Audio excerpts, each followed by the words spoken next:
Hi, today I'm talking to Emma Comrie-Thomson. Emma describes herself as a water baby, having grown up both in, on, under, well, not both, but in, on, under, and around the water. She is passionate about protecting the environment for future generations, particularly locally here in New Zealand.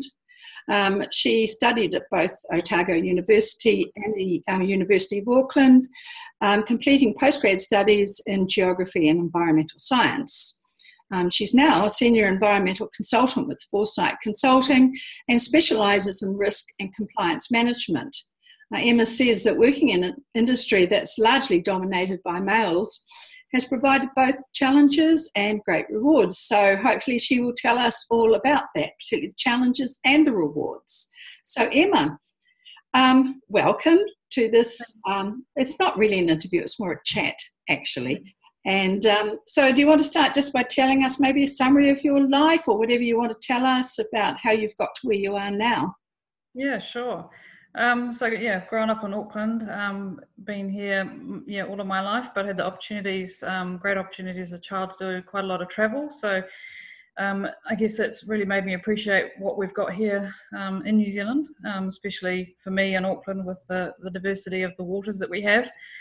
So you mentioned my comment about being a water baby. So I've spent a lot of time on the water growing up. Used to sort of go away for 6 weeks at a time on our boat over summer and Christmas time. So that's, I guess, where my real passion for the environment came from. And from that, I sort of through my schooling did a lot of science and mathematics and the like of that. So from that, it kind of either was pushing me into the sports sector or into the science world. Just kind of where I worked out that I could maybe have both by going to Otago and my love of rugby as well.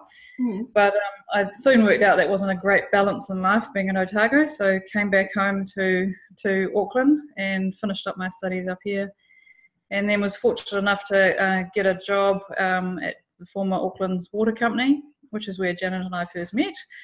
And that's right. I'd forgotten. That's right. I remember being terrified of you. So we've come a long way. Started off there in sort of what loosely was the engineering department at Metro Water. So that was my sort of first challenges, being out on site with a lot of engineers and capital works, sort of earth moving projects around the water industry. And then from there, now been with Foresight Consulting for near on 8 years, which has been, watched it grow and great challenges and learnings through that job as well. So I guess, as an aside to that, very family orientated. I have 5 godsons, which provide their challenges to me, but they're wonderful. And outside of that, it's just friends and being out in the rugged wilderness of, we're so blessed with here in New Zealand. My passions really are being around the water and out and about. I spend little time at home, out walking the dog and being part of, as I say, what we're so blessed with here.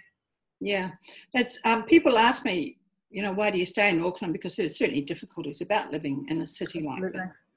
But I mean, there's 2 reasons really. One's my entire family are here. Right, up to children, sisters, their families, my mother. But the other thing is it's just, I think it is the harbours, I should say, and the water, because I remember I'd worked in Wellington for 5 years and then went to Jersey for a few months and came home. And it was like coming in from the airport, this breath of fresh air, just the openness of the city. Absolutely. Yeah, and I think we're blessed with the proximity that we have to everything, the wild west coast and then, the sort of more tranquil east coast. And, I was in Tauranga yesterday for half the day and back here and, we can be down at the mountain or we can be, out in the Waitaks, in the middle of a forest, enjoying the tranquility of that. So that's why I love it. I agree. The chaos of the traffic and house prices and all the rest of it. But, you've got that balance, you can hopefully make it work. So how did you end up as a senior environmental consultant with Foresight? So it was a bit of a journey. I started off when I left uni. I I helped out a friend for a couple of years who had a very sick husband, and from that I then sort of morphed into being a sort of a graduate position at Metro Water. So that involved me being out on site quite a lot, doing or learning to do a lot of training with the contractors. Which, you know, for a fresh-faced woman was interesting. But as I say, great learnings, great challenges, and certainly set me up for what I think now I'm quite good at and what I enjoy, which is the challenge of trying to communicate why we do things or why we want to do things the right way. So working with the likes of, you know, 60, 70-year-old Samoan men or Tongan men, English as a second language. They've always done things the way they've done things because that's the way they were trained. But obviously now, you know, quite often we know better, and trying to work with them to use the ingenuity that they have as being the guys on the ground to ensure that we're getting the best environmental outcomes. So, you know, as I say, some great challenges and some great laughs along the way with them as we worked out, you know, we worked each other out, I guess. They realised I wasn't just sort of this Pākehā upstart of a woman who was coming to boss them around or tell them what to do, but I think I approached it a bit differently, and I could have made it a bit of a collaboration with them that hopefully we could both go on a bit of a journey. I could understand what they do and they could understand the reasons why I thought it was important that we maybe tweaked or changed the way they were doing things. And I think over my 2.5 years there, cut short by, you know, the amalgamation of council, I think, you know, we gained a lot of respect, and I still see a lot of those guys out in the field now, which is quite cool. And I see the trucks out and about, and, you know, I think the way that we kind of work together, they still shout out to me and call out to me and ask if I'm checking up on them. So that's quite a cool relationship. But given the way that we did work together, it wasn't a sort of an, oh goodness, here she comes again. It became, you know, a bit of trust that went both ways, and they helped me learn about the industry and I helped them learn about the environment. So hopefully they saw it as a win. You know, when you were fresh in the job, how did you do that, meet that challenge? Because you had it in two different ways, three really. You were with people who'd been in the job a long time, you were young, and you were a woman in an industry that was pretty male at that point. It was interesting. The woman that I was paired with had been doing things a certain way for a while with these guys, and I sort of stood back and realised that her method I didn't see was working. She was a very strong woman who, rather than sort of discussing things with these guys, she told them what was wrong and then would basically dob them in. And so they were constantly getting into trouble, which, you know, can work sometimes maybe, but I just saw that they just clammed up as soon as she came on site and never opened up to her and discussed. I kind of approached it a bit differently because I'd been mentored by her and had been taken out by her, and I sort of watched, I felt like I'd watched what had happened, and I didn't see that it was working. As I mentioned earlier, I spent a lot of time traveling when I was a child. I'm very fortunate that I spent quite a lot of time in the islands.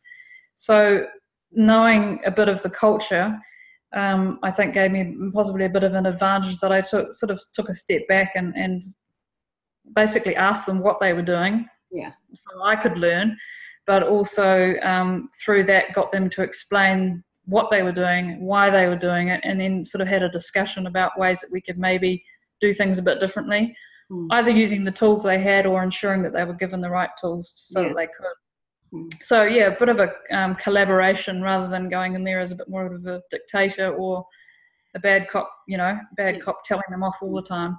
And it's not to say there weren't times when they were pulled up if they continually did things, but culminating in, something as simple as, sediment and cesspit protection, where, there are certain devices that one uses in the industry. The guys sometimes didn't have them, so they'd, once they had been trained by me, they used to take their T-shirts off and use their T-shirts because they wanted to do the right thing. Yes. They knew the reasoning why, because we'd worked on it together. They didn't have the right thing, so I thought they wanted to do the right thing. There's a whole sort of story that went behind it, which got a whole lot of trust going, which was, as I say, rewarding, amusing, and challenging. Yeah, but I do remember one of my biggest challenges was an elder gentleman that I had on a capital works project that I was working on, and I'd spent a lot of time behind the computer talking to this gentleman who was sort of at the later stages of his career. And I don't know whether he really realised, well, he must have realised I was a woman, obviously from my email address and my name.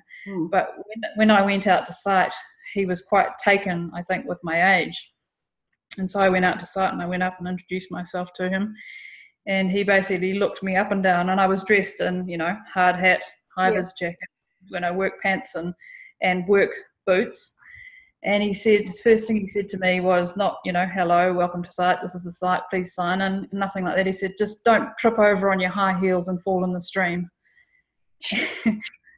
I wasn't wearing high heels, I was, fairly fit sort of person. It wasn't, and it was just his way of putting me down a peg or two.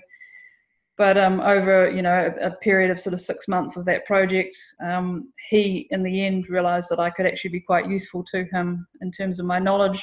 And actually got him out having to come and sit in front of the ED. What was your group called? The EDG? Decision group meeting. Yeah. So for Auckland Regional Council, we got him out of having to. He had a few issues that went on his site, and he realised that actually I could be quite useful to help diffuse those before they got passed through the regulators. So in the end, he came right round and became, well, I wouldn't say my best friend, but he became to respect what I did and what I was there for. But yeah, that was probably the one of the most sort of put downs that I've had, as a woman in this kind of industry. That's a good one. Yeah. Yeah.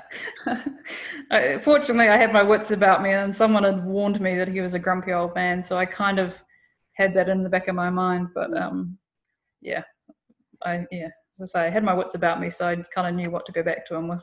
Yes, if you know what to do and what to say, and you know your stuff well, and you're not too pushy, it's stupid that we have to do these things. Less so now, I think. Mind you, I find it difficult to tell now because, unfortunately, as I get older, there's a bit of respect for the age thing as well. I'm hoping that won't tip over to something a bit negative before I finish work. But yes, I was just, as you were talking, I was trying to remember, because when I was as young as you, I was doing various jobs, and then I was with the Commerce Commission doing enforcement work. But, we had some real unpleasantness and people trying to be stroppy, but you really just got to keep your cool, don't you? And you do, and I think it's also, being able to back yourself and without being arrogant, but know that you know your limitations as well. Yeah. So, that gentleman was trying to, I guess, push me to crack or to just be a weakling maybe on site. But I knew the reasons I was there. I knew why my client had sent me there. And I stuck to my knitting, really. Yeah. Whereas, and when he asked me for various things, it was a matter of actually sort of, in a sense, which I shouldn't have to have done, but I guess I was young. So maybe just proving myself to him that I was capable to not fall in the stream in my high heels, and to actually, do my job.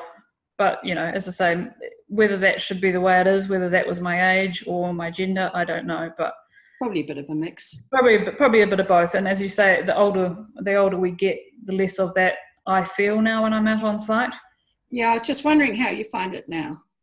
Yeah, no, very different. And I think, once you've got a bit of credibility behind you and people know, generally now people know who I am as when I'm going on site. But it is different in different industries. I've started doing a lot more work in a slightly different field, and that's been interesting, trying to prove yourself again. Oh, yeah. But again, once people know, your sort of history and your knowledge, and I guess that's where things like LinkedIn and things like that, people can read about you before they necessarily meet you, and they can kind of get a bit of history of what you've been involved in. So that definitely helps. But yeah, I think it's just, as I say, not being the arrogant type person, and just being quietly achieving what you want to achieve, and people then respect for what you do, I think. Has been my experience. I was just thinking there, what was it like when you first started working with members of the demolition industry, which is extremely male? Yeah, well, I think the whole industry, I mean, the civil industry is largely male, and, even if things like, the gear that we wear when we go out on site, it's all sized for males. I mean, I wear XX small, XX small, extra small, and I'm, a normal sort of size 10 to 12. So, it's just the industry that we're in. You're exposed to it, I guess. Again, with the demolition guys, I think it's a case of you knowing your stuff and showing them, not who's boss, I don't mean it like that, but, showing them that you know what you want of them and that you understand what they do. So I guess if you're the one employing them or managing them, understanding exactly the parameters of what the job is and what you want from them. And being able to talk the talk as well. Harping back to my earlier days, I wasn't afraid to, even though I didn't really want to, the idea of dealing with wastewater and having to get in the trench with the guys. That's the way I kind of won them over, was actually getting on the end of a spade with them, rather than sort of standing up there with, my nail polish on or whatever and sort of watching. Your high heels. Yeah. And my high heels, getting in there with them and actually being there with them for emergency works at 6 o'clock on a Friday night when all you wanted to do, was be at home. But, I think being one of the team helps you integrate into it faster. And whether that, again, be because I'm a woman or not, it's my nature. I'd rather get in there and help than stand back and sort of be, holier than thou, standing on the edge of whatever's happening. But that I think has helped integrate me into it a lot faster. I've noticed that some of the sites we've been going around, there's more young women environmental managers of quite big projects. I mean, big construction sites. So it's certainly changing. What advice would you give someone that's coming out of university and almost straight away getting into one of those jobs, as a woman, I mean? Yeah, I think it's really great. I mean, I was one of the first years to go through in the environmental management postgraduate degree. And it probably was at that stage maybe a 70-30 split of men to women. Yeah. And I agree, more and more now we're seeing women coming through, and I think that's fantastic. I do a lot of work with Future in Tech, and the focus of that program is keeping children in technology, engineering and science. But I've done a lot of work within Future in Tech around keeping women and girls in science, engineering and technology. So I think, I think the more and more we're seeing leaders of the world, our country, corporations, businesses represented by women, I think, there's no boundaries to what girls can do nowadays, in my opinion. And I think, kids are seeing that. Both boys and girls are seeing that, with their own parents, with their own mothers, doing possibly more than, a few generations ago did, where they stayed home and I don't mean to belittle it by saying just, but they stayed home, Now, women are doing all sorts of things and juggling everything that they want to achieve. So I don't know, I think it's, again, part of that, just backing yourself, knowing your limitations and not trying to do more than what you're either qualified to or you're experienced to. And I think one of the greatest things I've seen in some of the sort of juniors that, we've got coming through our business and various businesses around us is don't be afraid to ask questions. That's it, yeah. Because, the only question that you don't, that sort of, there are no dumb questions. So that's the only way we all learn. We all make mistakes. And, there are things I look back on my career and sort of think, oh, I wish I'd done it that way. Or I wish I'd taken more from that person who was offering me more mentorship. So yeah, I'm, as I say, involved in Future in Tech, and I'm quite happy to be a mentor for girls, boys, or whoever, to try and get them on the right path, because I feel like I was given a lot of that just through my experiences. Yeah, one thing I think, I'm generalising horribly here, is one advantage that women have is we don't seem to be so worried about asking when we don't. Yeah. Yeah, absolutely. And I think that's, something that that's the only way you can learn, isn't it? You either throw yourself in the deep end, make a fool of yourself, or you do a bit of both and you ask as well. And, what have you got to lose by asking? Someone's just either going to, they're just going to look at you and be, the way I look at it is I'm thrilled that somebody has the guts to ask. Yeah. And also has the respect to think that I might know the answer. Yes, that's nice, isn't it? Yeah. So I really, one of the things I've had to learn is to say, now, what do you think? first. Exactly. Yeah. And then provide the answer if I need to. Yeah, and that's always a challenge as well. And I haven't been very good in my career to this point at delegating. Yes. So that also I think is something that can help the more junior member to become what they want to be as well, rather than sort of hogging things for myself because I know I'll get the job done well. Is actually it is helping to develop the next tier, because that's obviously really important. And I had that. I had great mentors, and now it's my turn. Yes. How nice. It's so important, because sometimes when things has to be done quickly, and you just say, oh, look, I may as well do it myself. I mean, that's a female thing anyway, even in the house with children and so on. What's the point of asking them to do it? They won't do it properly. Well, how else is anyone going to learn? And it's the same in business as well. You do have to delegate, otherwise people Yeah, and you can't do everything. I guess the more sort of senior you get, there's only so much that you have time to do in a day. And equally, you can't do it all, and it's much better for, me being in a consultancy is much better for the client that I delegate certain tasks, because they become more cost efficient. And it is a great way to build up the team as well. So, it's just hard to let go sometimes. Yes. You ever, I might just want to ask you, because I've in the past done a blog on the imposter syndrome, and I'm just working on another one about all the different ways of dealing with that, because where that came, well, just a lot of women are talking about that, is that weird feeling we get sometimes that we'll be found out, or that we're a fraud in the job and we really can't do it. Have you ever felt that, or have you been lucky enough to escape it? I will be honest, Janet, and so the first time I met you, I felt like a complete fraud. I was hauled in front of, on behalf of Metro Water, and I was very much there as a learning opportunity. But I remember sitting in the enforcement decision group, sort of pre-hearing that you were interviewing us to work out what we'd done wrong. And I remember thinking, that woman just knows so much and I just know nothing. And it was probably my first 2 months or 3 months of being in my job, first real job, as a graduate. And you were asking all these questions of Metro Water, and I just sat there and I was just like, I just have no idea. But yes, I think from a wider perspective, I think it's possibly human nature, isn't it? Especially when you go into something new. Yeah. As I mentioned before, I've in the last sort of 18 months been working with a whole new sector that I know nothing. Well, I still feel like I know nothing about, but they are now calling on me to deliver training all around the country for them, for their company. Fantastic. And I still feel like I don't know it well enough to be that person. But, once you get up there and you do back yourself, you realize what you actually do know. And again, it's about being able to know your limitations, and deliver things clearly and back yourself, I guess. And I think not expect perfection from yourself. I have a bad habit of doing that, Yeah, and I remember another training course that I deliver around the country, one of the first times I delivered that, someone asked me a question and I actually was totally, he could have punched me. I just had no idea what he was even talking about. And being able to say, actually, I don't know. Yeah.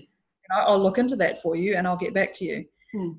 That, sometimes can be quite a scary thing when you're supposed to be the knowledgeable one. It happens all the time though, when I'm giving presentations, so on, there's usually a question I don't know for sure. Exactly, and being able to acknowledge that though, I think is for the first time was quite daunting, but now I'm not afraid to go, actually, I'm not the expert on that. Overall, I might know this topic, but that specific question you've got me on, I don't know, but I'll find out and get back to you, and I learn as well as them. But being able to say I don't know is actually sometimes quite hard, especially when you're standing in front of 50, 100 people. It gets easier. Yeah, I know. After delivering this course for 6 or 7 years now, I realise it is quite easy just to say, oh, okay.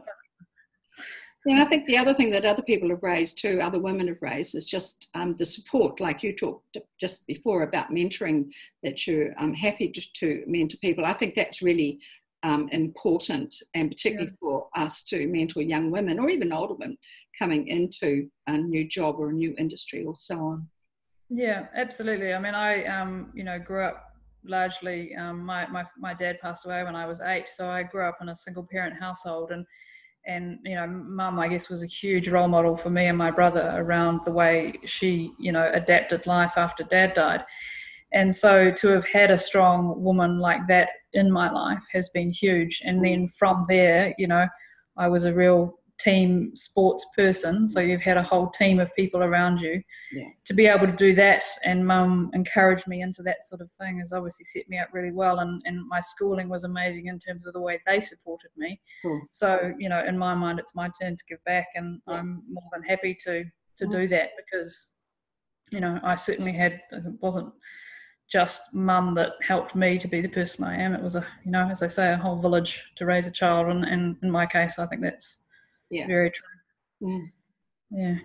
Well, Emma, thank you very much for talking to me today. That's actually been really interesting. And every time I talk to someone, even though I know them, I learn something new. So I enjoy that, just for me personally.